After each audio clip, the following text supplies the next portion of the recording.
Hey, welcome back to the Real Estate Excellence Podcast. Today, I have a leader of one of the largest offices in Northeast Florida. He is admired by the agents that work in his office. He's only been in the business for about 6 years, but quickly asked to take advantage of the challenge of being a market center team leader for Keller Williams St. Augustine. He's the ideal person to speak of challenges agents are having today, and specifically the recent changes in the industry. He has some of the most successful agents in the region and some of the newest agents in his office. Let's welcome this dynamic market team leader, Russell Nicholson, to the show. Thanks, Tracy. Appreciate it. We got going, and I don't think I put any extra juice in that coffee, but I felt like it was coming out my lips there. Specifically, there we go. That's our keyword. Glad you can make it on, because I think some of the things we've been talking pre-show here is vital for what's going on.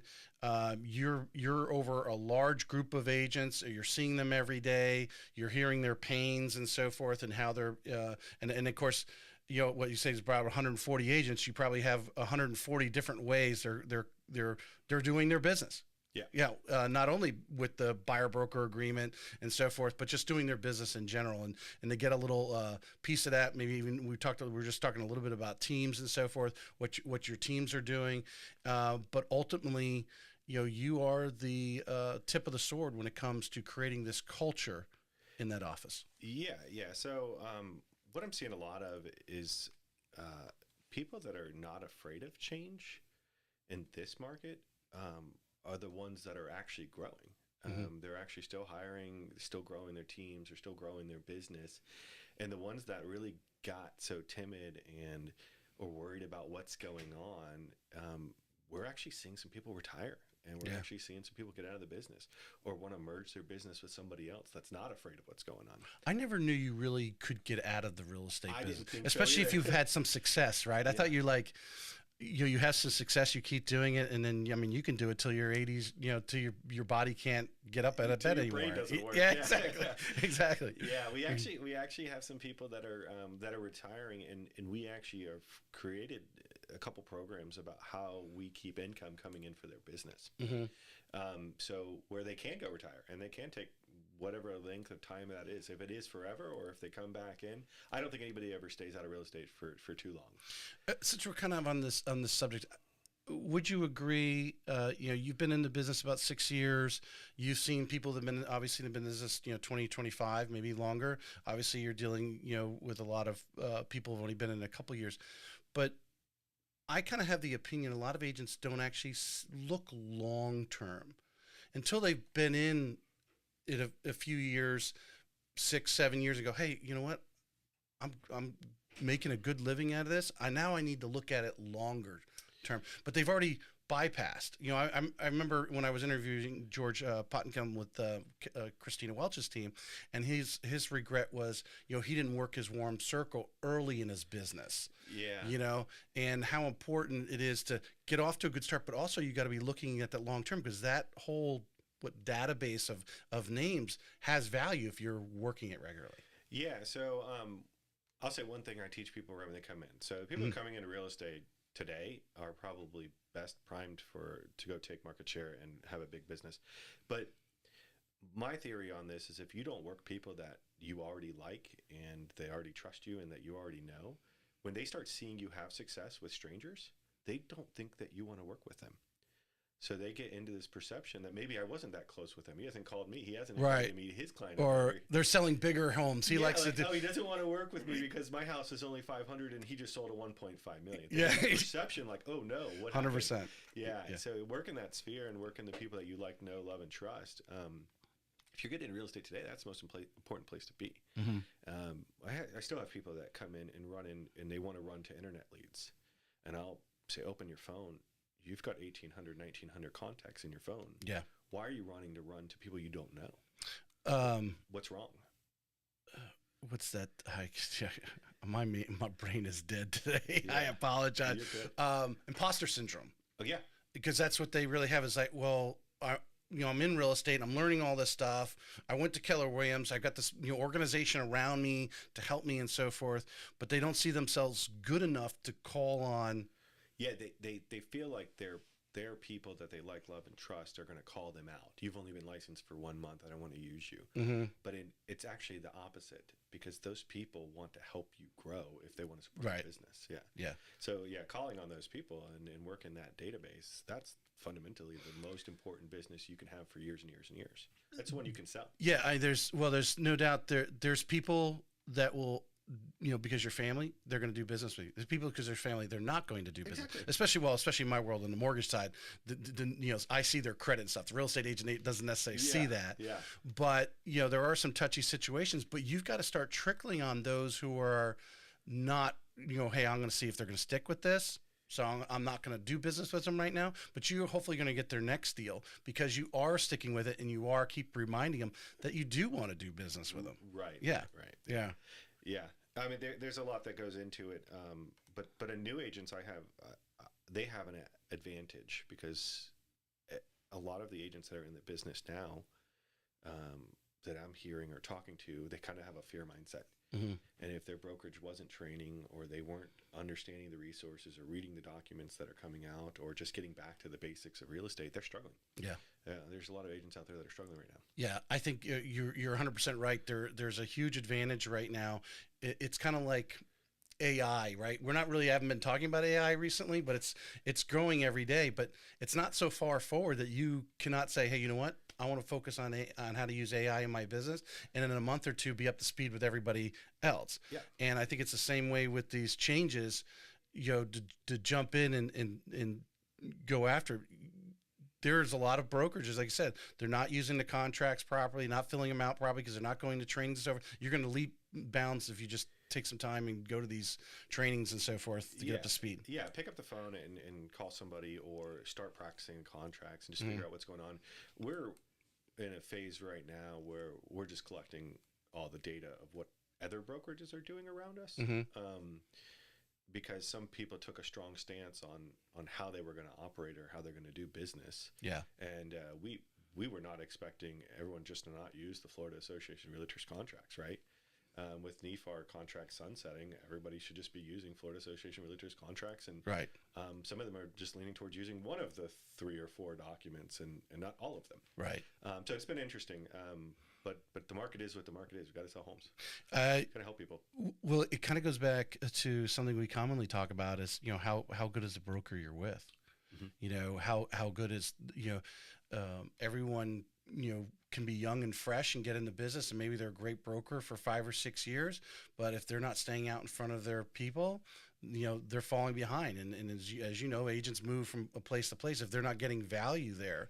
And I think when it comes to the documents, what is the level of your broker? Yeah. Which I would have to say I probably would be, because I was thinking about myself there for a minute. If I was a broker and had all these document changes, I would probably be a loser right now, because I would try to find what's the path of least resistance and just use this document and get there, right? Yeah. But that's not going to help all the different agents doing their business the different ways. You've really got to train across the spectrum of what's available. Yeah. And kind of what we were talking about a little bit pre-show is that we've had 3 to 4 trainings every month for 1 hour to 4 hour session, just planning for all of it. Yeah. And not making a decision on using one document over the other. Let's just train and plan for all of it. And when time comes, we can close these transactions. We can help each consumer. We're not trying to limit who we can help or how we can help them. Right. And I just said, so the listeners, I assume you're specifically talking about, the 3 different buyer broker. You kind of have the one we call. I had David Heekin on, and we were talking the one nighter, and then there's a medium level.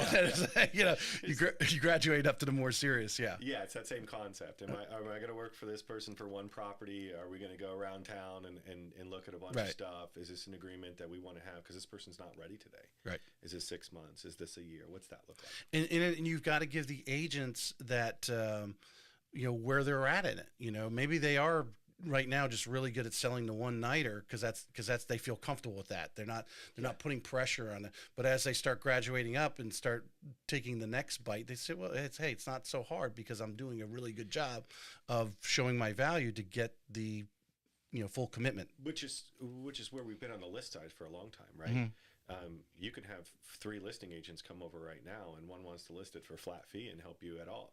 Just put it on MLS and just help you none, right? Mm-hmm. And then one might want to come in and say, I'm a new agent. I need this deal more than ever. I'll discount my commission to whatever you want, right? Right.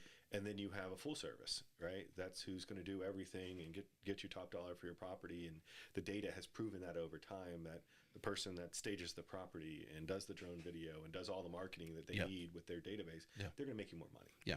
And the point being is you got to be in an organization. It's not necessarily the broker, but having the people that are there to support you, to give you, train you on all these tools. That's what they're doing while you're still selling property. They're out learning what everyone else is doing and bringing it back to you. Right. Yeah. So we kind of put our entire group together, and we're in a data collection stage, right? So we haven't developed best practices yet. But we're at that point where we will start typing up best practices, how we're going to do it, what brokerages are doing what, how that works. You get enough transactions going and what's working on. All right.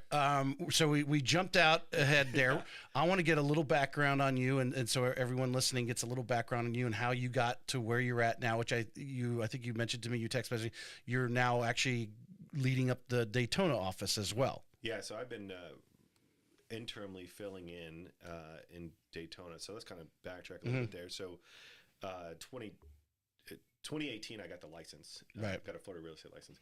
But my family's been doing real estate in Orlando for my whole life. Okay. So 2 uncles been selling real estate, development stuff, commercial stuff. So I've had some mentors that have been in the business, but not residential side. Mm-hmm. Okay. And so 2017, Sarah Rocco gives me a call and she said, hey, just to give you a heads up, you and your group of friends have sent me 8 referrals this year. And it'd be really nice if I could pay you on these. Can you go get a real estate license? And she's like, I don't want you to go get a license. I don't want anybody else to get a license. And I said, well, jokingly, like, I'm going to get the real estate license. I see this opportunity. Like, let me take advantage of it. So what were you doing prior to that? Because your LinkedIn just mentions Keller Williams. What were you doing when Sarah called you? What were you actually doing? So my brothers and I actually owned airport parking lots. Okay. So we leased land near the airports, and then we sold parking spots. So we did RV storage. We had eventually started a mechanic shop. We had a transportation company. Okay. So I had my 2 brothers and one other business partner. And we moved from Orlando to Jacksonville, north side. And we had leased 7.5 acres. And portion of it was paved, and then portion of it was just kind of a gravel lot. Right. And then we just shuttled people to the airport and ran a business, right? And it worked out pretty well. And then in 2017, I started to make a transition out of that business. We ended up selling everything off and closing everything up. And that's when Sarah Rocco and I kind of sat down, had a pretty serious conversation. And in that 6 or 7 year period that we ran that, we met a lot of people because everybody travels through the airport. Yeah. So we had a really big network. And Sarah had just moved to Jacksonville only a year, so she didn't have a network. So she's like, well, if we partner together and do something, I think we've got a business here. And she's like, I read this book. It's a millionaire real estate agent. And I was like, okay, yeah, that's all we need. Yeah, so you read a book. And she's like, but I did 20 deals in the first year, and 8 of them were your friend group or your sphere. And I was like, okay, well, let's get to work. So in 2018, I go into the office, and I'm sitting in one of the Keller Williams trainings, and she texts me, and then she calls me. She's like, get out of there. I need help. And so I leave the class, and she's like, I need help. I need a buyer's agent today. Like, I don't have the bandwidth to handle all of the business I have. And I was like, I don't know what that means, but let's go. We've been friends for 5 years. I trust you. You got me a license. And then so we just hit the ground running. And so 2018, I think we ended up doing somewhere 40, 50 transactions. And then 2019, I think we did somewhere around 80, 90 transactions. And I'm slowly doing these transactions and then hiring the people that bought the homes from us. So when I actually moved from production into leadership, I had 5 friends that worked for Sarah's team. And I still have friends that work for Sarah's team. Right. So we sold them a house, or they were friends of ours, or whatever that looks like. And so we had a large organization, and we were probably the quickest team that made it to 90 or 100 million in volume. I think definitely in Jacksonville area. Right. But that was focused on production and learning and just kind of grinding it out. Right. And the market wasn't crazy good until 2020, 2021, right? Right. So we had to do the basics. And we were talking about that earlier, like buyer-broker agreement. We actually did the buyer-broker agreement to save ourselves time. People weren't selling the buyer-broker agreement. We just didn't work with them because we were that busy. Like, so we were doing a buyer-broker agreement, in 2018, 19, and 20 because we wanted to save ourselves time. And I think that's what we got to. People don't realize it's a time suck if you don't sign an agreement and you start showing them homes and they don't want to buy from you. Is that because the clients that you were getting? I know she was had a lead by area. You can probably give us what percentage was lead by and stuff because. It was it those particular clients that were a little more flakier than obviously if you're referred by your friend. I mean, they're not likely to walk away from you. Right. Yeah. Our friends weren't really push the issue, but when you're working an internet lead or you're working somebody at an open house, you really don't know how serious they are or how much of your time they want to waste, right? So where we're currently at in inventory is where we were at in 2018, 19, and 2017 too. Mm-hmm. So you could show the same customer 30 homes and not know really how serious they were. So if you put a timeline on the contract and you start talking about the process, things ramp up a little bit faster. Yeah.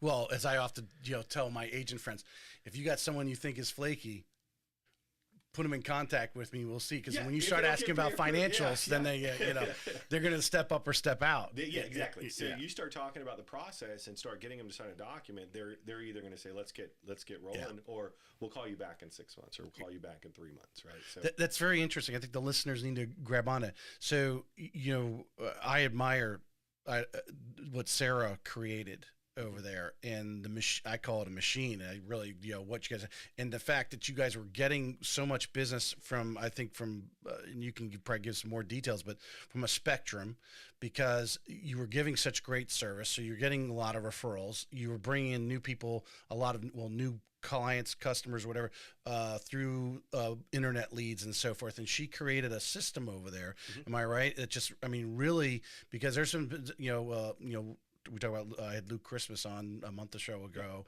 and the what was created over there, and to be able to say, hey, I'm really busy, I need you to make this commitment because I'm going to commit a lot of time to you.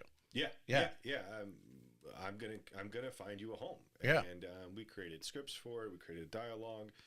We took as much data as we could, and we created a buyer consultation that only took us 30 minutes, 35 minutes. And if it took you any longer than that, then you were talking too much. Right. And that concept. You kind of remind me of the beginning of my Quicken Loans. If you keep on, you should hopefully by about 35 minutes be ready to be closing this up. Yeah, you're ready to be closed, right? So time that stuff, record that stuff, collect that data, figure out what your best practices are, right? So we kind of talked about that. I think a lot of people just fly by the seat of their pants in the industry, and they don't pay attention to what they're doing daily with their time. Yeah. So for me, in 2020, I came out of production and I took over the St. Augustine office. And what created that opportunity? Obviously, Sarah's highly respected within Keller Williams. Was this, the opportunity? They must have been talking in channels of this. And why is it you think they thought of you? Naturally, I was. I'll put you on the spot with that. So naturally, I was already recruiting. So naturally, I was selling people homes. We were having fun. It was going really well. They would get into real estate, right? So I look around the office of Southside, just speaking in 2020, and I had recruited 14 people there. There wasn't anybody else that was even in that realm of bringing people in the industry. But it wasn't really I was just bringing people in the industry. We were making them successful. Right. We were holding them accountable. We were being tough on them. That's the true tale of the tape. Yeah. So other people followed that, and they brought other people in the industry, and we had that same tough love or that same standard or what that was that made people successful. Right. Did everyone you bring over there, were they able to? Did they all plug into Sarah's system, or were there's people just came in and went on their own, or maybe joined other teams? Yeah, there's people on Christina Welch's team. There's people all over. Okay. Yeah. But Luke Christmas is a perfect example of that. Yeah. So Luke and I sat down, and I said, if you're going to get into real estate, just make sure your savings are in alignment. Make sure that you have 6 months reserves, and that's just a general requirement that we had on our team. Right. And Keller Williams has also acclimated that standard now. Where we have a 5-piece standard, or we don't hire people. But Sarah was a unique cat. Mm-hmm. You still have. I assume it's still unique in its and how it's done. Not everyone can plug into that. Not everyone can. And I say this out of love, but Sarah didn't. She hadn't established any bad habits like a lot of real estate agents do. Wow. So a lot of real estate agents will go to the cheapest, quickest brokerage or the one with the most leads, and they develop really bad habits because they're building somebody else's business. She didn't do that. She jumped in at a company that says, hey, here's 5 people all selling $50 million to $100 million in real estate, and your office can be right in the middle of them. Are you ready to go? So she had mentors everywhere she looked around to say, hey, how are you doing this and how are you doing that? Mm-hmm. And then when I got there, it was the same concept. I would go lead generate. She squeezed out a lot of fat. Is what I'm hearing. Yeah. When you have those people around you doing that much production, and you've had a lot of them on the podcast, right? Yeah. And we've mentioned and talked about some of them, but they're in our organization. So why not go sit with them? Why not go figure out what they're doing, take the best parts of their business, and implement them? Right. And that's what we did. Yeah. Yeah. And that's what everybody should be doing. I mean, I don't know why everybody isn't doing that. Well, when I visualize the way the Rocco team is run, I mean, there's other brokerages, team leaders that run a real tight ship. That's why I really and I don't think everyone that comes into this business, wants to be on that tight ship. Not everyone wants to be coached by Bobby Knight. I'm a Bobby Knight. Yeah. You know what I'm saying? Yeah. I see her as Bobby Knight to me. Yeah. Because she's very like to the point and gonna tell you like it is. Yeah. And that leadership style is also not my leadership style either. So I don't push numbers and standards. So how did you guys? Because you were different. Was that really what helped you kind of work together? Yeah, but I'm results driven. Mm-hmm. Okay, so I don't want to know what you do every day. I just want to make sure that your results are getting to where they need to be. Okay, so the coach that makes you check in at 9 o'clock and be there until 12 o'clock. Okay, that's a system for them. Okay. Mm-hmm. But the coach that understands the person that might make phone calls between 4 and 7, but has better results, you have to be open to a system for those people. Right. Okay. But you have to hold people accountable to the results that they're asking you to be held accountable for. And a lot of people miss that step. The accountability. Yeah. Mm-hmm. Yeah. Or they won't get other people around them that hold other people accountable. Because everyone is they're self-employed 1099, and you've been in leadership now enough to look at and everyone wants to say they've got this accountability coach, but when it's actually they're called to be accountable, they're like, hey man, I'm on my own thing. Yeah. Leave me alone type of, the leader sometimes says, I'm going to hold you accountable. But then they're like, I'd really like to tell them that, but they are on their own and I don't want to tick them off. There's got to be there's a psychological thing to find that right person that wants to be held accountable that because you're recruiting and you've had results and your recruiting obviously has shown your success. So finding those people who actually thrive on the faith of that accountability versus they step in. So, hey, I'm here now and I'm self-employed. He wants me to do that. But I'm going to go do this today. Yeah, you make me think of two things. Mm-hmm. One of them is a financial ceiling. So you can't push somebody to go make money for something that they don't know where the money would go if they made it. Does that make sense? Mm-hmm. So if you tell an agent, I've got a system or I've got a process where you can make $250,000 a year, but that person's really happy at making $60,000 a year or $80,000 a year, they're not going to fall into the Bobby Knight's program Mm-hmm. of fundamentally building a business where they make $250,000 a year, right? So your general concept is you either have to increase their financial ceiling or expect results from where they're at, okay? Because if they see 3 deals pending and they're like $30,000 away from where they want to make the money from, they stop working. It's just how it is. Yeah. It's the industry, right? Yeah. So you either push them harder, which takes away time from you because you're not focused on growing your business as a leader, or you just let them be. Yeah. Or you just let them be, right? And those are the results that you get from them every year. And then how do you make your life easier by pushing them to be better every year? So in your recruiting, Yeah. and you're, well, oh, if you want to call it we'll just call Hiring. it recruiting. I don't like to use hiring as, Yeah. I'm sure you haven't batted 100%, No, but you've not. probably done above average because that's where you're at now. Now they're asking you to take on a whole nother market center too, because you've had success here. What are some of the things you look for in that recruitment, in that agent that is going to plug into the system? Yeah, we have a standard. I probably will. It's a little bit lengthy on how we share that, but it's generally 5 steps. And But is there characteristics? Is there something you're asking them? How do you has are you nothing digging? to do with personality type. Yeah. It really doesn't, because all lead generation can be factored on different personality types. Okay, so we don't ever really factor it because we're an interdependent brokerage, right? So you could work for a team at Keller Williams, and they'll give you the leads and they'll hold you accountable, or you can do this on your own and enjoy the benefits of profit share and the cap and all that, and grow the biggest business you ever did and pay nothing, right?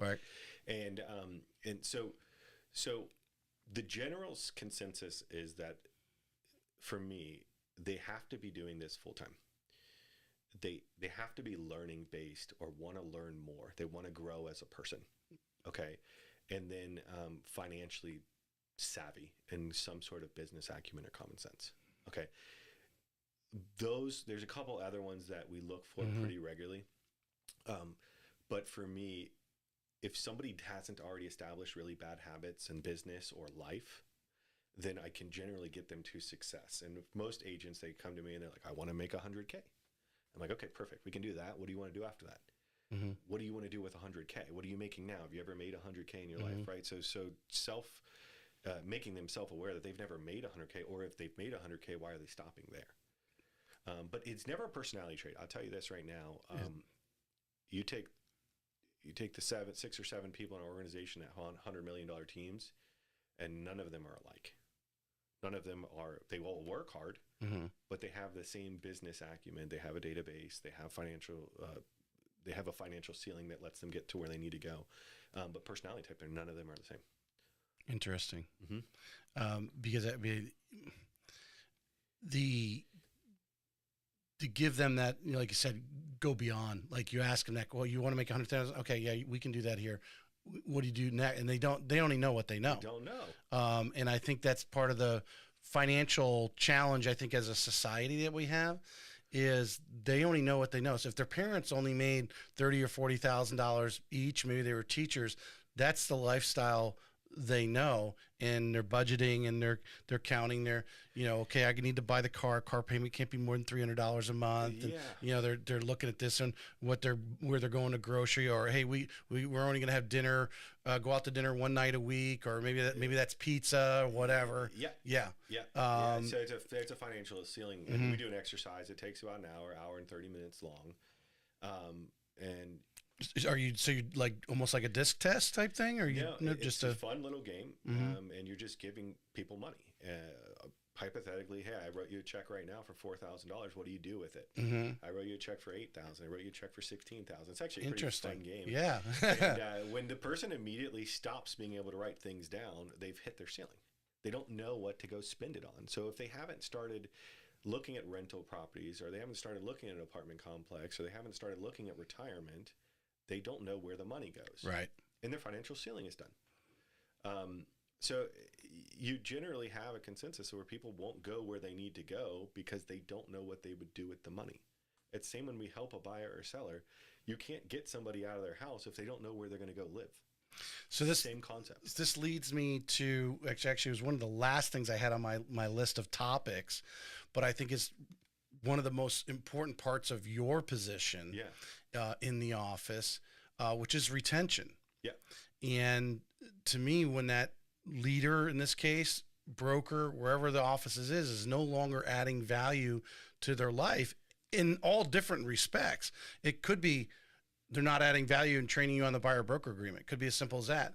But I do notice some of the more successful brokerages have a more of what you just got done talking about, which is their life, their lifestyle, changing their lifestyles. We know real estate has changed a lot of people's. We'll probably speak to a lot of people who are making great money, don't just jump into real estate. They may buy real estate, but they don't become a real estate agent. No, and they don't run a business either. Yeah, they come to real estate because of a change in life or whatever. And now I've had many corporate America people that for 15, 20 years worked at corporate America, came into real estate and are making a lot more money than they ever did in corporate America. And they were at high level jobs. Yeah. You know, it can change your lifestyle. So tell us a little bit, because it sounds like from what you're telling me, your culture in your office is to grow these people. There's a lot of some personal development in here, and obviously on the financial side. Yeah. It's impossible to go from making, just say, 200 to 300 grand a year to making $2 million or $3 million a year and having an organization, a business, without learning leadership. Mm-hmm. Right. So, agents that come to us, or agents that are at our brokerage now, the reason that they've stayed there is that because everybody around them is, for the most part, in a growth phase. Okay. So if you're running your current business right now and you're stuck at 5 to 8 million in production, okay, at 5 to 8 million production in any agent's business, that's a single agent, they're by themselves. Okay. At about 8 million to 12 million, or 8 million to 15 million, depending on your price point, your average sale price, you generally have to hire your first person. Okay. Whether that's a transaction coordinator or an executive assistant, you have to fundamentally get help. Yeah. Okay. Or you just start losing that family time and the enjoyment in life, and your cup kind of gets empty. Yeah. Okay. And then what generally happens is people from 15 to 25 or 15 to 30 million, you were kind of talking about this before the pre-show, but these lids, these are natural lids that people get stuck at. I was actually at the lid at 8 million, okay. the single agent, but go ahead. So you're on the topic. You didn't find the right person to help you with leverage, okay? Because you think you can do everything yourself and no one can do it better than you. Right. Well, if you find, I'm going to plug Sam in here from OpSuite because she's one of my go-tos. Yes, had her on the show. Yeah, awesome. So yeah, Sam great and I are building an administrative benches for people that get to certain levels. Okay, so whether that person's at 100 million, they can call me and say, hey, I need this person to do this in my business. So we're building a fundamental operations bench for our people. So in Atlantic Partners, we have 725 agents. And our goal is to make sure that they don't have to go out into the hiring pool and waste all of the time in the world trying to find the good talent. Yes. So we already have the talent interviewed and on the bench for them. We can just plug that talent in. Yeah. And so the general consensus is the lid gets stuck at 15 to 25 million again, depending on average price point and what they do. And then they can't break from 25 to 40, 25 to 50 million until they start focusing on sales hires. And that's when you have to hire a buyer's agent. That's when you have to hire some sort of showing assistant or somebody to help you in the sales production. So if I simplify this down, the first step's around 8 million, which I always said 7 to 9 million. Yeah. I know this personally. Yeah, I'll tell you why afterwards. Because you did it. Yeah. You're needing that assistant. You could still do a lot of but you need someone to take that load off, the paperwork, the extra stuff, marketing kind of things. Stuff, yeah. Get you, but at 15 million, you feel you're roughly tapped out as far as open houses, showing times, really spending quality time with your clients out there. Now you're getting more referrals. You're having to dish them off to other agents versus keeping them in-house. In-house, yeah. So what generally happens is, so to work, the hours that it takes the sales brain to work a listing is somewhere between 7 hours and 12 hours per transaction, right? So once you've went to the listing, you got the listing, everything else you're doing is from the computer. You're not, unless you're doing showing the property, agent assist for the property, but it's generally somewhere between 7 hours and 12 hours. So to take a buyer intake right now, to get a buyer into a home and close a transaction, you're looking at somewhere between 38 and 45 hours. Are these national statistics, or have you narrowed it down to the region? So I generally pull this data from Market Leader. So they're tracking the lead from when it's been developed out. But you can track this on Zillow. Zillow has the same data. Zillow's data was actually interesting because when somebody put in their name to start looking for a home on Zillow to when they actually closed in the search was 19 months. So that means you have to stay in touch with them for 19 months. But actually from when they start looking at property, so the day that they actually physically looking at, physically come into the agent's world, not the internet world, the agent's world, that data is generally 38 to 45, 47 hours per buyer. So when you talk about that 15 to 25 million separation to get to 50 million, you're just leveraging buyer's agents to save yourself that 40 hours per customer time, because you can't make more time, but you can leverage more of the people. So that's the general consensus of why people can't break 15 to 20 million, because they don't give away their buyers. They don't give away the buyer time. You don't give it away entirely. You just don't go run around and show every property and do everything. Right. You have leverage. Yeah. Yeah. Yeah. So that's one of the things that Sarah nailed right, was letting our group go run the buyer side, and she just focuses on listings. It gives us leads. That agent that wants to control everything. Yeah. Like I said, there's how do you pull them off of that? What is, I mean, imagine you've coached some of these agents, you've seen it, you know what's on the other side. How do you help them like make that first step? What are you guys doing at Keller Williams Atlantic Partners? Yeah. So, I mean, it's generally, because that's a big step for them. That's like, a lot of people jumping out of the nest. So a lot of real estate agents, especially the ones that have quick success, they think that they do everything better than everybody else. Yeah. Okay. And when they get a little bit of humble pie and realize I'm dropping the ball maybe over here, I'm dropping the ball here, or I'm not focused on going to grow because I've got 7 buyers right now and I'm running around town, right? So the general consensus is we go down and I have a task list of 185 items that you could be doing in real estate today and what that looks like. And we've collected that data over time.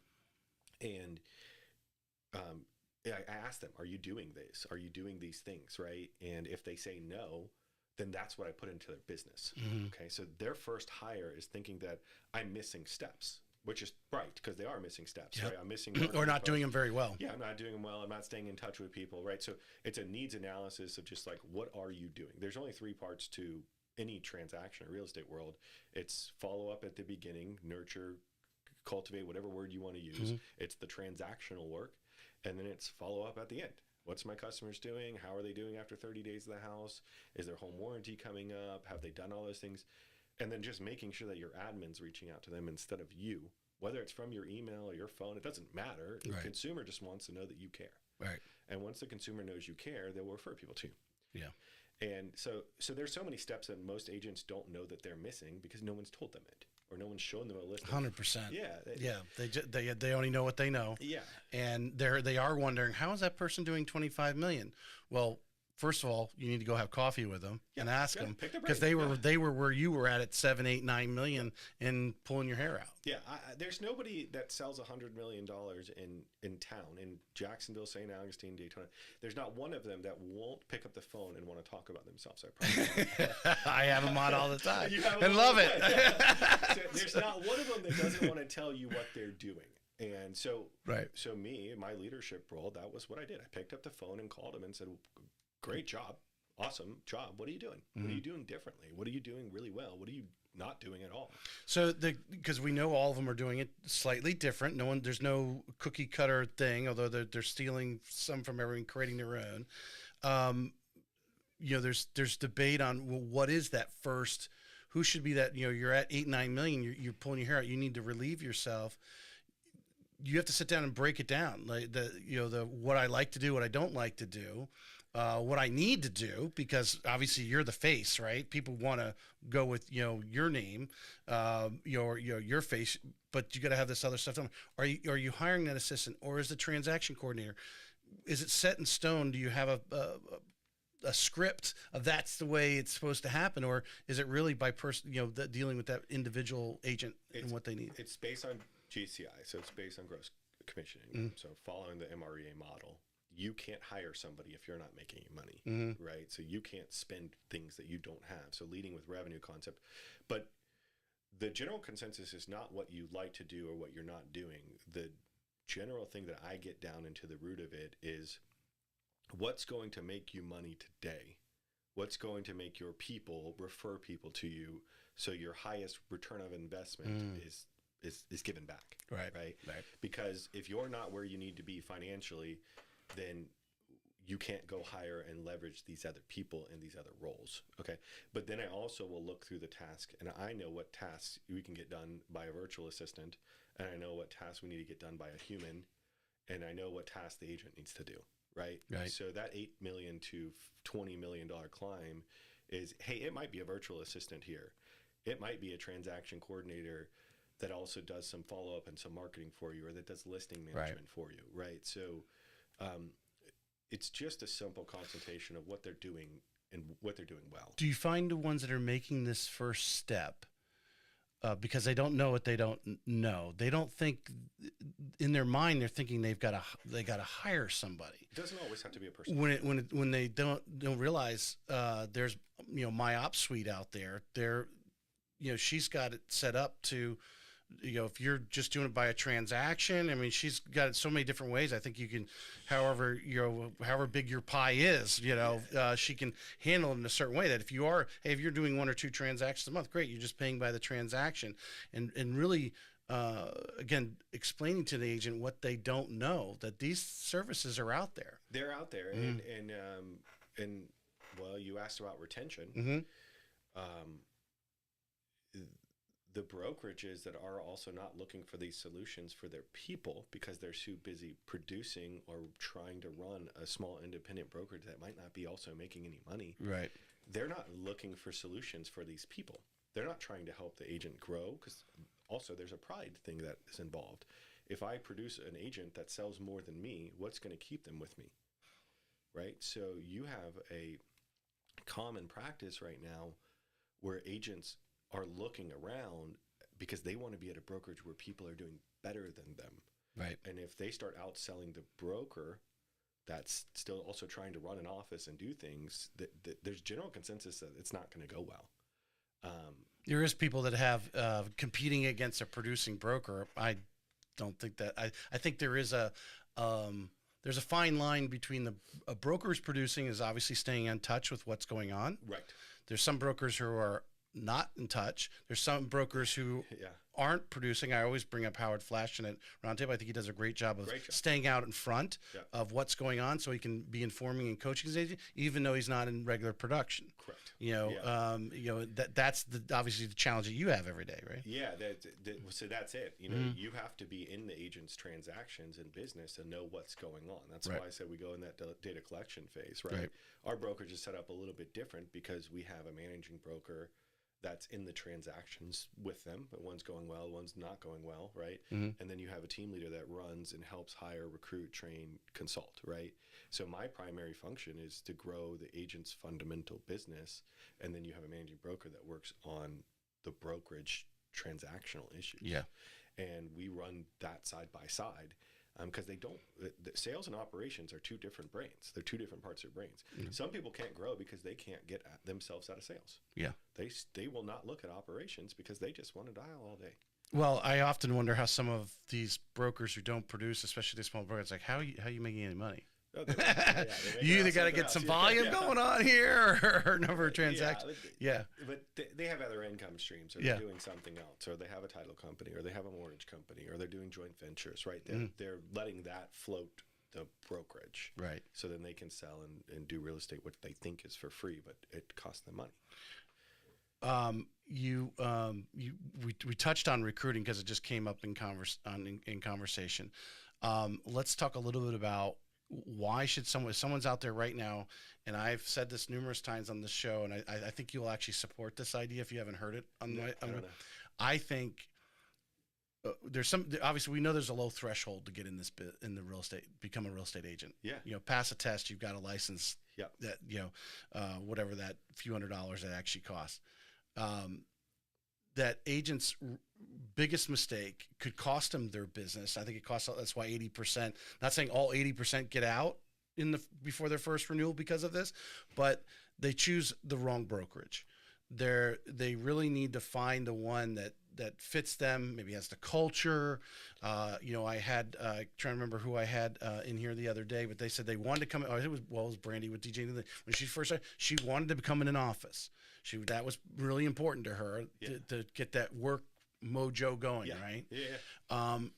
But people need to match up with that broker that's doing, and obviously a broker that's going to be adding value to them, and they don't really know. Some of them just sign up because their girlfriend works there. Well, their girlfriend may be able to do it by themselves without a lot of training, get the training on their own. There's other people who really need a little more hand-holding. Yeah. And making that just, so I want to go from recruiting at Atlantic Partners.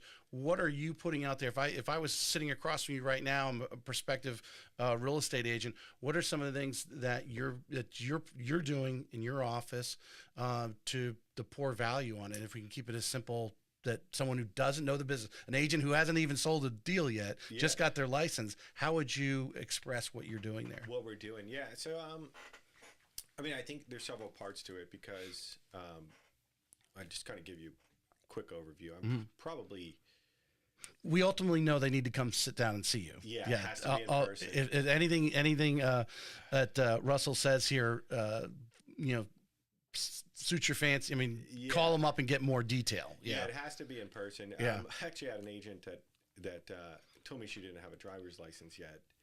And so I canceled the appointment. So yes, it has to be, if you can't meet with me, you can't meet with buyers or sellers, right? So, but it has to be in person, so that's easy. But I think that the reality check is what I don't like in the industry as a whole is that when people come in and the only knowledge source that they're getting is not from anybody in our local market. So they're going to the internet to try to figure out how to do or sell real estate, right?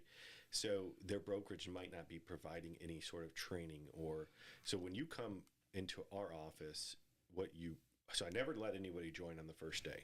I make them go interview other brokerages, okay? So if they come into our office, one of my checklist items is what other brokerages have you talked with, or which ones are you talking with? Okay.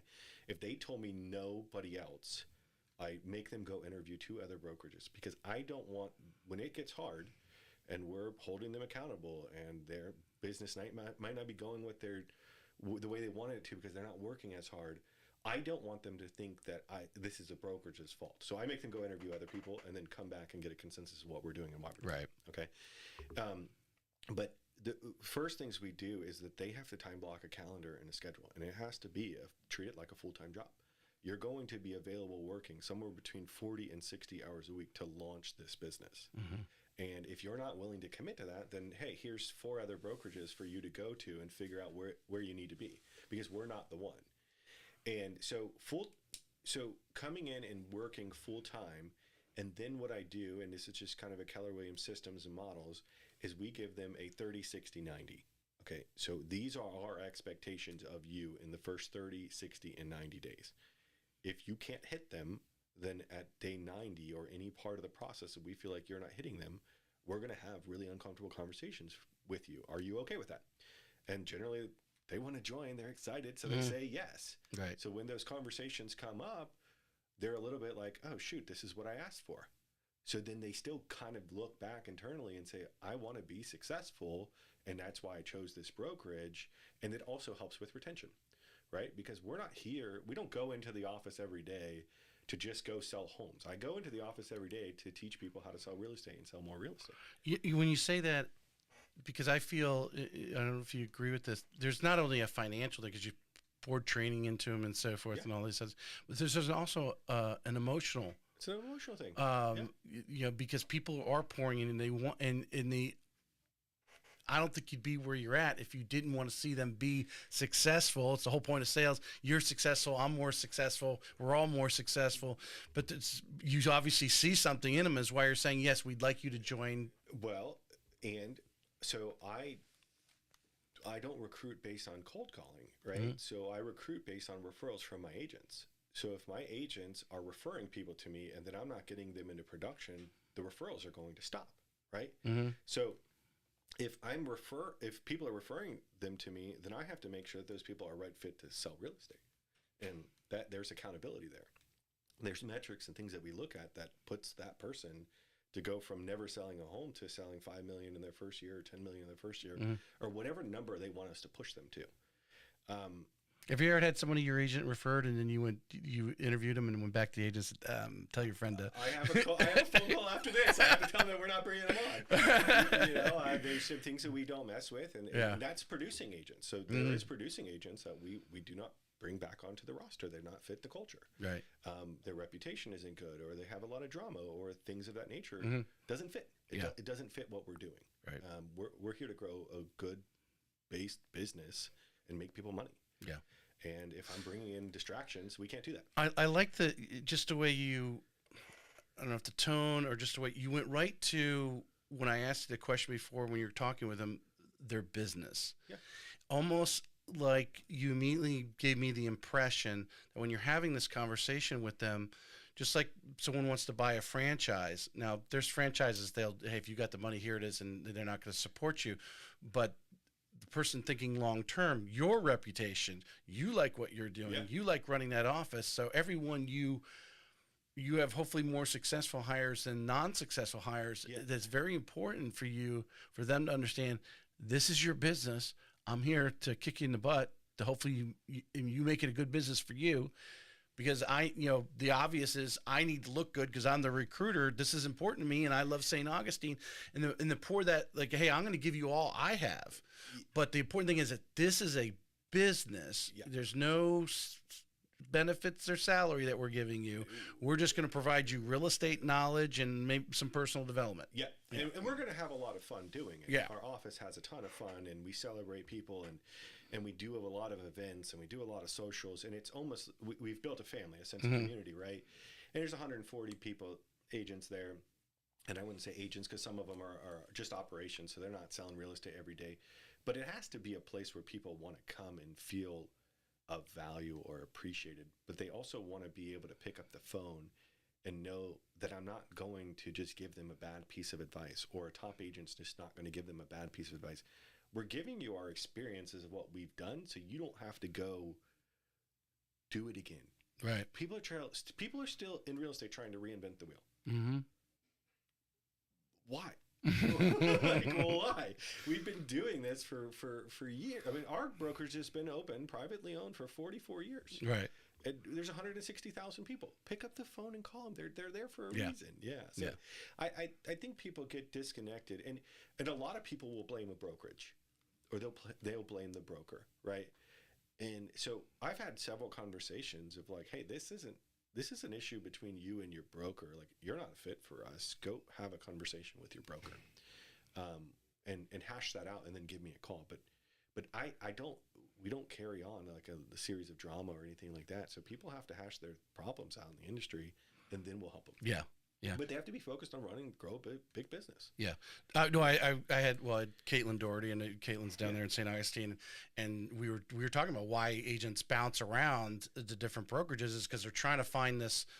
I mean, it might be, I don't say a needle in the haystack. They're trying to find something, the match that's going to turn on the magical light. But really, they've really got to look at they got to find out about themselves first. Yeah. So when you're talking to like some of these brand new agents, I think all the successful agents have found something is their sweet spot. They love doing it. However they're prospecting, whether it's cold calls or FSBOs or whatever it is, they're finding their niche and they just pound on it. How do you help them? How does your team, and I know you've got a lot of experience down there, leaders they're training to help some of those new agents find what it is that they're really good at as far as in the the prospecting area. Yeah, so there's really only we do have a personality assessment test. Okay, so it's called KPA. Yeah. And generally, if somebody's struggling, but I think that they have a lot of talent, I'll have them take it. And there's two different versions of it. One's a 15-minute version, and one's a 45-minute version. And it's kind of like the DISC. Okay, but when you actually think of real estate as a whole, and this is another one of those things that I'll draw up on the whiteboard and let them narrow down what it is and what it looks like. But there's really only 7 ways to prospect. Okay, there's because they all kind of tie in with each other, right? So if you're going to do open houses, you better agree that you want to start farming somewhere. Okay, because you can't just go do open houses in different neighborhoods all the time and expect to see. You go hungry. Yeah. Yeah. You go hungry, right? So you got to be okay with door knocking, and then you got to be okay with doing mailers once you've sold the house, you've got it under contract. So those three go together. Yeah. Right? So I build that platform together for that agent. What's their finances look like? How many mailers can they send out? What neighborhood do they want to be in? Is the neighborhood good to do farming? And then you have another series of cold calling. Okay, so if you're going to cold call, you're going to do FSBOs and you're going to do expireds, and you might work some internet lead base that you bought from whatever internet lead source. Because you're good on the phone. Yeah, because you're good on the phone. Yeah. But you also are probably not that good in person until somebody sees value in you, right? So those three are together, right? And then the other one's just your sphere of influence. You're going to do your past client events. So if anybody's struggling with that, one of those three things, which is all 7 of your items, right? They're all just jumbled in together. Mm-hmm. So there's really nothing else besides social media. And it's 2024. If you're not doing social media naturally, hire somebody to do it for you. Yeah. That's it. And then that'll give you business. But those are it. If you just get good at those three things, those 3 buckets, you can build a big business. Right. Yeah, and a lot of people struggle with that. Well, like you said, trying to create a new wheel. Yeah. When Keller Williams, 44 years, he's got the book, as Sarah said. Yeah. She got the book. She knew everything. You have to read the book. But you have the process. We were talking about the ninja selling this morning as well.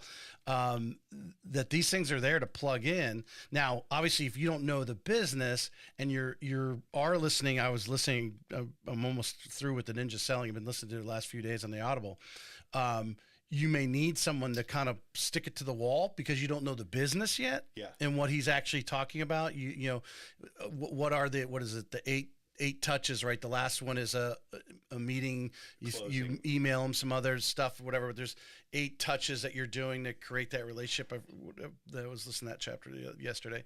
But if you don't know, well, what do I send them? Well, then you need to sit down with those experienced people in office. Because they're probably, if they're not doing it completely, they're probably doing some portion of it. Yeah, they're sending out a newsletter and they're sending out a piece of value. Know if somebody wants to know what their home's worth. Right. That's the general consensus of what's going out. Hey, here's an indirect marketing and here's a direct marketing. And most top agents, that's their fundamental. That's 24 email touches a year. Mm-hmm. And then you're doing your gifts and you're doing your client events and you're doing your other things. And that's where people, we're going into middle of September. If you haven't pulled out a blank calendar and started mapping out what your 2025 looks like, then you're already behind the wheel because you have to start planning these things. I mean, you got to start focusing on what you're going to do and how you're going to do it. When are you going to take time off? When are you going to go to conferences? When are you going to start fundamentally building that big business? I'm glad you brought that up. What the importance, because I know obviously Keller Williams has their, annual reunion things and so forth. Yeah.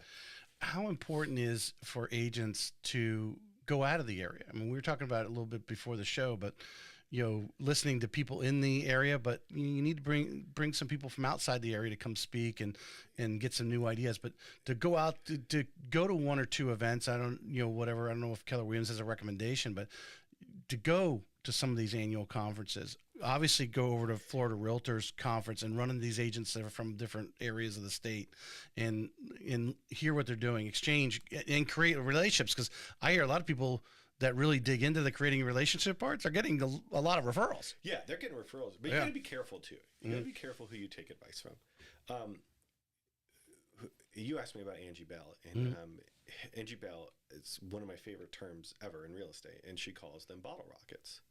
So people that come in the business and they come out and they make a ton of noise coming out, and then they just pop and you never hear from them, right? I've experienced it in the call center. We had flash in the pans is what I call them, and we have many in the call center through the years. They come in and like, oh man, the first 2 months look at all the loans they written, and all of a sudden they're gone. Yeah, they're gone. Yeah, so, they OD or what? What happened? Yeah, so you got to be careful with what's not proven strategy, right? So what I like to say is that we go models, then systems, and then creativity. So if somebody has built a fundamental model, they have a healthy business for longer than 3 to 5 years. Okay. Mm-hmm. So they've got a good model to follow off of. Okay. And then look into their systems. What do their systems look like? What CRM are they using? What is their transaction coordinator and other things? systems-wise processing, and then how creative are they? What's their TikTok look like, YouTube channel? How much have they stepped away from models and systems to focus on their creativity? And that's when they stay in the business for a while, because now they've hit all three metrics. They've hit all three boxes. Yeah. And a lot of people, they just come out and they just start running like crazy and they get success. And they're like, ooh, what am I doing? What am I doing this for? I'm burnt out, or where am I? Some of them don't even know how they got there. They just have the golden tongue, as I always say. It's just like they have gold on their tongue right now, and everything they say is just perfect, and everyone's closing. I'm gonna take 1 minute to help my sponsor here of Remy Graphics. Nice. And you guys ought to look into Remy Graphics, because one, she's local out of Nassau County, but she makes these great mugs for you. These are laser engraved. They will do one-offs. So you're doing a closing, and you want one of these mugs to say John and Sally, welcome to St. Augustine, or whatever. She will do those. She makes other laser engraved gifts. RemyGraphics.com, and that's there. But check it out, because they do have other laser engraved gifts, and I think they're perfect. If you don't know what to give at closing, they will never throw away something that has their name on it. So put their name on it, and no, they will never throw it away. Put your name on the back, though. Yeah. Awesome.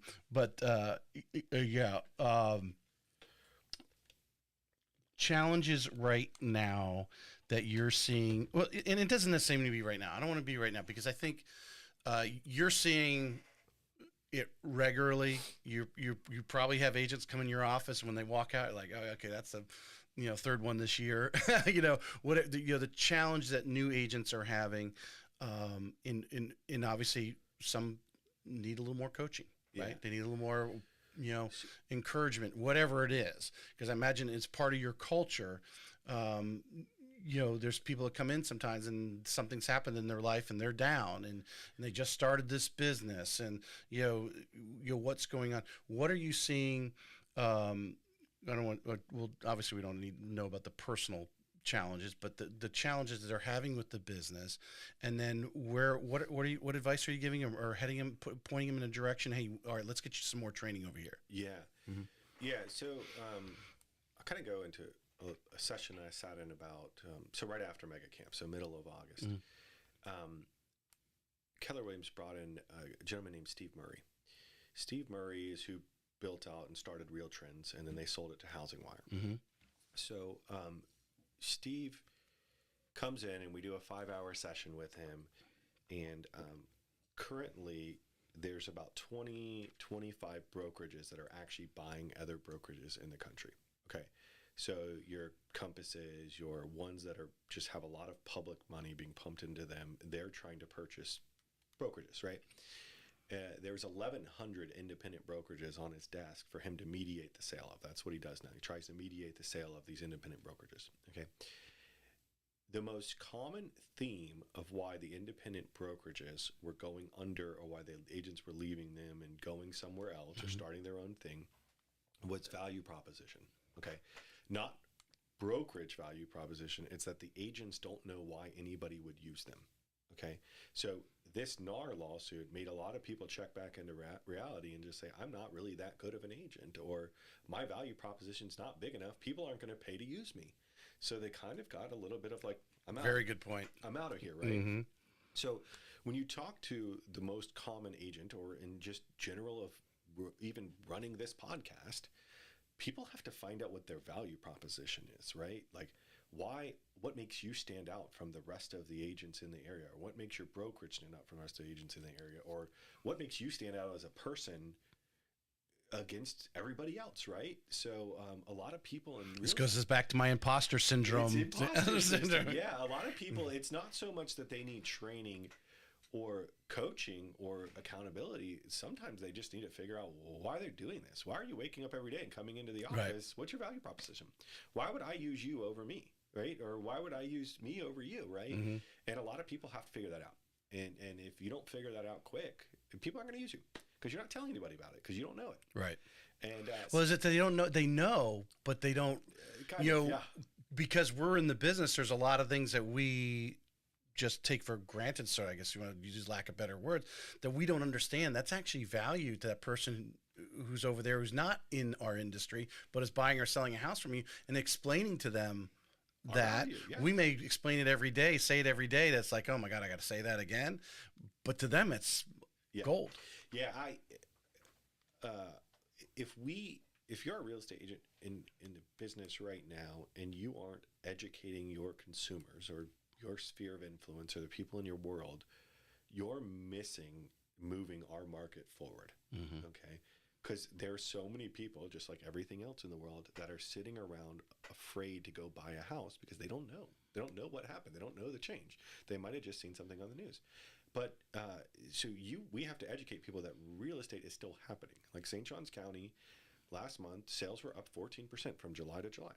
Okay, so I haven't seen the data for August yet, but I can pull it, and I can guarantee you it's still up.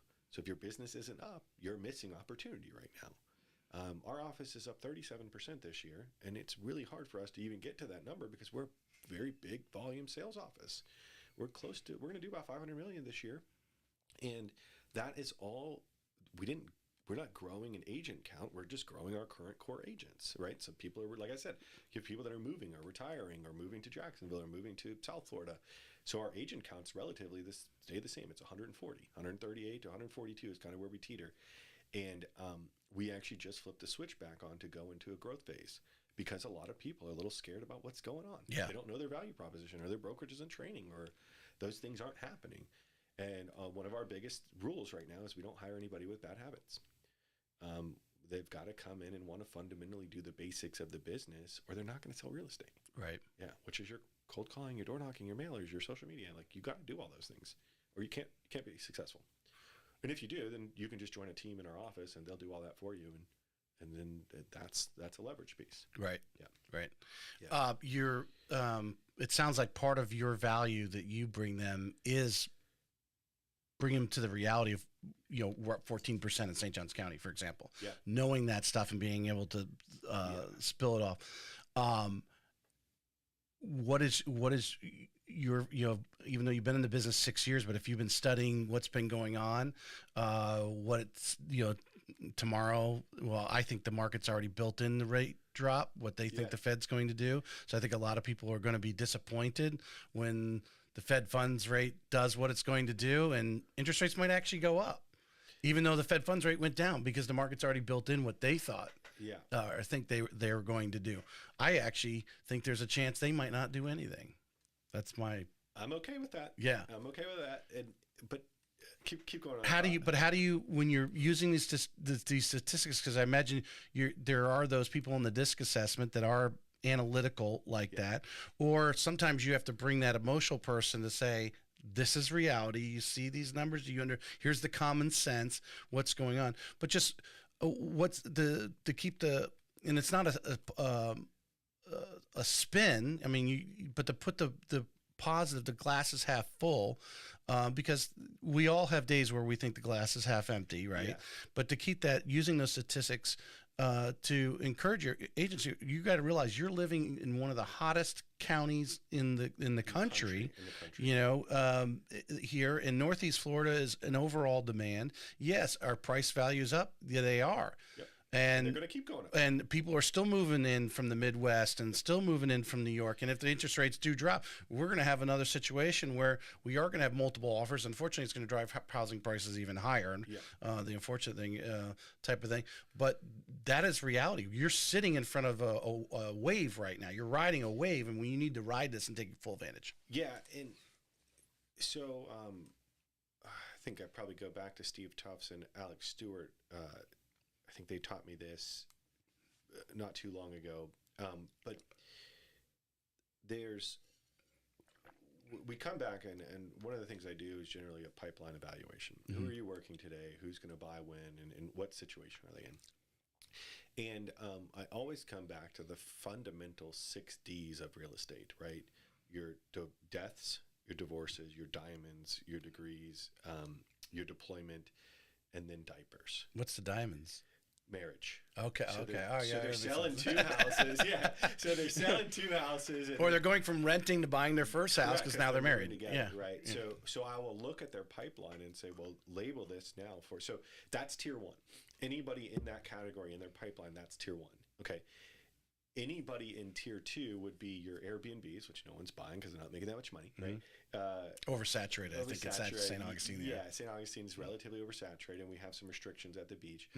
Your second homes, your condos, your retirement homes, things of that nature. So if your pipeline is filled with tier 2, that's currently only ever about 8 to 15% of our market right now. And then tier 3 is your hedge funds, your build to rents, your big investors coming in. Are they buying in our market? Do we need to get in front of them? What's that look like? Right. Are developers building neighborhoods?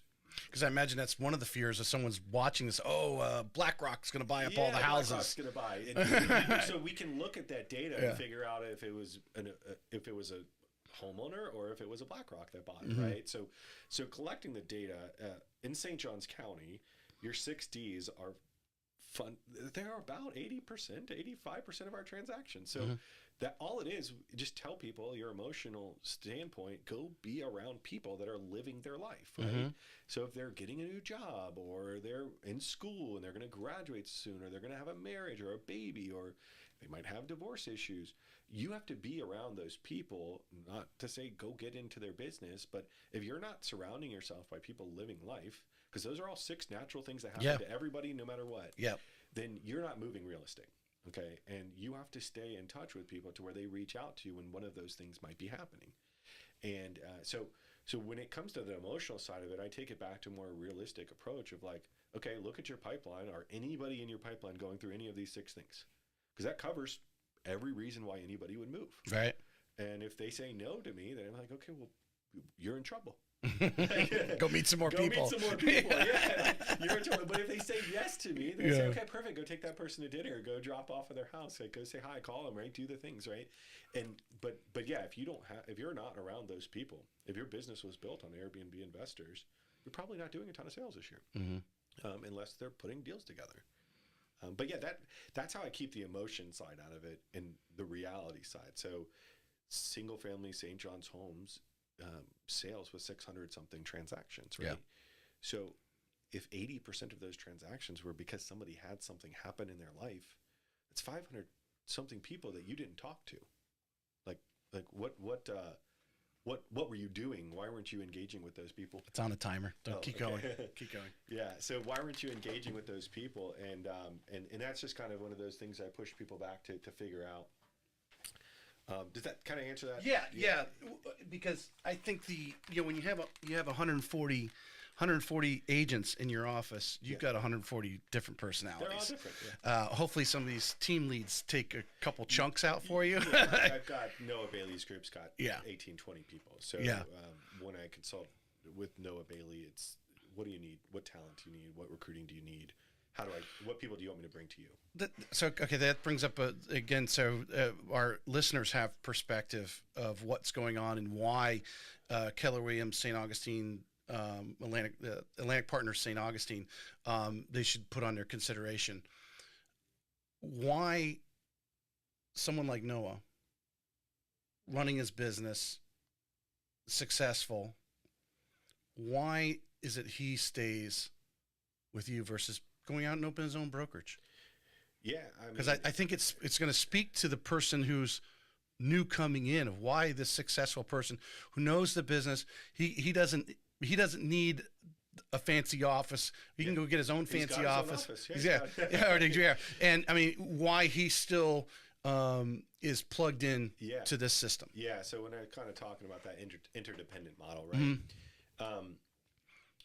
Noah has access. Which this would apply to Sarah Rocco's team as well. As if we didn't lose her, I mean, she could have gone out and opened her own brokerage. Yeah, they're successful business people, right? But Noah pays the same cap that any new agent pays, $20,000 a year. So if Noah has access for not even all of the referral business and all of the events and training or anything of that nature, any big producing agent, the most they ever pay our local office is $20,000, right? Because we have a cap. But they also get money back in profit share off of people they've brought to the company. So generally, they all kind of check out at 100% after they've built a big business at Keller Williams anyways, right?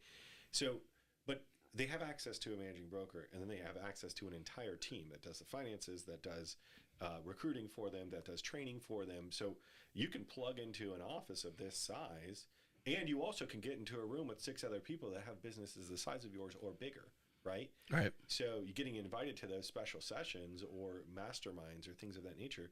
That's where you kind of got to get out of our local area and go find someone that's a $250 million producer, or $500 million producer. Like, we have billion-dollar teams in our company that they have access to pick up the phone and say, hey, what do you do? Yeah. How do I get there? No, 100%. And I think that, so the fact that Noah's still plugged in, you're giving his people support, which is what you're he part of does. That's why he's plugged in. He's getting that benefit. But that person at the end has to understand you're surrounding yourself by people who are doing the business every day, and you're able to, whether it's water cooler talk or you're having an official training session, or say, hey, can I get lunch with you tomorrow, and go out and plug in, and they're right there at your fingertips. Because I think although anyone can do it on the outside, it's a little if you're not as I don't know if I'm going to use the word aggressive in the sense of calling people from other brokerages, because there are agents that do it and they're running good business. The average person is like, oh, I don't want to call them, I don't want to bother them. Or you're around them all day in the office. Yeah. You know, if you want to, hey, you have 15 minutes? I want to throw in, I sit down with them and have a little chat session. You have coaches all around you that are doing the business. I've seen enough transactions to help you through a transaction, or just say, hey, you're not doing enough of this, and that's why your business is dull right now. Exactly right. Yeah. He doesn't want to have to create a lesson plan for new agents that come on. They can plug right into our systems and have our trainings and things like that. One big benefit about people that are building a team, and this is where I've had a lot of success, is that very similar to what Sam and I are working on, is that Noah could call me, and he did. Called me about 3 months ago and said, hey, I've been using and outsourcing a transaction coordinator and paying per transaction for that. This is how much I paid. And my coach has told me, and you've told me, and we've had this conversation, that I need to bring my transaction coordination in-house. And because he's up to enough transactions now, he's basically it becomes a profit center, right? So if he's paying $80,000 to $90,000 a year in transaction fees, you bring a transaction coordinator in-house between 55 and 65. And you can have another administrative staff between 30 and 40,000. So it's kind of a big level conversation. I don't know if everyone's going to understand that. Well, I think that's common sense for most people. It should be. You're outsourcing, and all of a sudden you're outsourcing so much. I got to just bring it in. So he calls me, and within 2 hours, we already had person that we had interviewed and ready to go. And she pretty much put in her 2 weeks. A week later, and jumped on his team and is in training, and in our office last week for 2 hours in training. So those people, we're already in conversation with those people. So he didn't have to go out and go to LinkedIn and go to WizHire and sit there and interview a bunch of people. So the amount of time that we saved him through that process is awesome. Yeah. So, and he's still only paying the $20,000. It doesn't ever change. It's a base cap. Every agent pays it regardless. And well, in that case, he was outsourcing $80,000-$90,000 a year. They saved him $40,000. So he's just now still paying him by transaction, but just paying the house. No, he has a salary. He hired her. Okay. So he's paying the salary. Yeah. Okay. Yeah. You said, well, that he's still getting for that his $20,000 cap. No, I'm saying he got the hiring, making sure the right people, training, all of it. Yeah. Well, and because that person's representing not only Noah, but they're representing Keller Williams as well. Right. Yeah. So now she works in his office, and she does all of his transaction coordination work. Yeah. And he can opt to still charge the customer. He can opt to still pay it, but I mean, just a $30,000 profit margin off of that hire. Yeah. And when you get to 200, you really need to hire that person about 80 to 90 transactions. Yeah. And most people get stuck there. Yeah. No, I think that goes back to the whole lid thing. Is that I've heard from so and so they hired somebody and it had a bad situation and all this other stuff, and we go back to Sam and my ops suite. I mean, that's because you can fire him on the next transaction. Plug them in until it doesn't work, but you can also hire them to train your people for you, or make sure you're at an office or brokerage that understands the training factor. We have even ISAs in our world that will train other ISAs. They just say because they sit in a room and call all day. So they want another person to come up and sit with them and call in a different market or a different area. So we have ISAs from St. Augustine that will come up to Jacksonville's office and call with other ISAs. Hear the language, hear the conversation. It's just part of our culture. Yeah. Because other brokerages are still selling real estate. We got to do this stuff. Yeah. Until they're not all selling real estate, then which will never happen. We'll keep helping each other. Yeah. We'll keep helping each other. No, I think one of the things I hear too is, I don't want to share my what you think is top secret. Stop it. Yeah. Trust me, I could tell you. I mean, I'm Keller probably gets up in front of everyone and tells everyone the secrets every day, right? Here's all my experience. Yeah. But the amount of people who are actually going to take action on them is still the same. And we know those statistics, and they haven't changed very much in 44 years. It hasn't changed. Yeah. Right? Yeah. And people, it's the same. If you don't give it to them, they're going to, if they're really learning based, they're going to find it somewhere else. They're going to hire the coach you had, or they're going to hire whatever. Right. And there is a lot of that happens where people aren't sharing it with everybody else because they're in that scarcity mindset. Like, this is my business. I only sell in Jack's Golf Country or Queens Harbor. I don't want you in here, right? They're going to find their way in, and you're going to have to deal with it. Yeah. And that's real estate. You just go get more market share. We've been going about an hour and 20 minutes. Is there anything else you want to add on here? Else. We talked a lot. So I'm sure you'll chop it up and do your thing. Yeah. Well, I think the important thing is those who are listening, they hear where you're coming in. I can sense your passion is a word I could say. You're deeply engaged in the business because, like I said, from the statistical data to even the ideologies of how you are on top of what you're doing there. And I think hopefully the listeners got that. I think they did. And anyone wanting to learn about you and whether or not they want to come with Atlantic Partners in your office in St. Augustine and now Daytona. Yeah, even if they don't want to join, I mean, anybody can call me and I'll give them advice. We're in a big real estate landscape, and I think the thing that a lot of people are missing right now is that you got to work a little bit harder to be successful. You've got to be okay with getting out of your own way. Like you said, I got stuck at the 8 million, 9 million. I promise you, I can hire somebody to do a lot of what you do and train them in 3 months, and they'll take a lot of those things off your plate, right? So. I think the biggest thing I can say to the entire podcast that's listening or industry is just personal growth and work hard and just get out of your own way. Yeah. Most people are in their own way and they can't do anything because of that. Yeah. Yeah. They're afraid to take that leap. And it's not, and the thing is, leaders like yourself have taken that next leap. How do I advance break through that lid? And there's people like Sam out there. She's going to make that step so easy for you because she knows the step. She was being drilled. Yeah, as she explained when she was on, she was there at on Sarah's team, and then Atlantic Partners as the operations head, and knows the step that these people are going through. So she's made it so simple. Yeah. Yeah, she was in the trenches with us when we went from building a 20-unit transaction to 200 units, right? Yeah. And it wasn't the fact that we all kind of were in there together and doing it every day.